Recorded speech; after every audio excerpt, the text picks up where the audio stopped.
యజమానుల యొక్క అజమాయిషీలో బానిసలుగా బ్రతికిన ఆ బ్రతుకులందరికీ ఒకేసారి ఇది జరిగింది. దాన్ని ఎమాన్సిపేషన్ ప్రొక్లమేషన్ అంటాం. అబ్రహాం లింకన్ 1863లో దాన్ని అనౌన్స్ చేశాడు. చేసినప్పుడు అంతమందికి ఒకేసారి విడుదల కలిగింది. వారందరూ ఒక మార్గము గుండా ప్రయాణిస్తున్నప్పుడు వారి ముఖాలలో వెలుగు, వారు సంతోషముతో ఆనందభరితమై వారు అక్కడి నుంచి విడిపించబడ్డారనే ఒక విజయోత్సవ గీతములు పాడుతూ వెళ్ళారంట. నిజానికి ఎందుకంటే అంతవరకు ఎట్లా జీవించారు?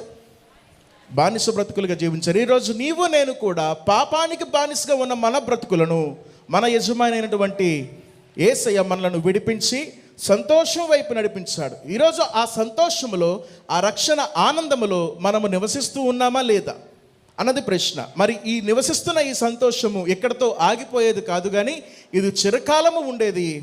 దేవుని రాజ్యంలో మనము చేరు పర్యంతము ఈ సంతోషాన్ని దేవుడు మనకిస్తాడు. దేవునికి స్తోత్రం.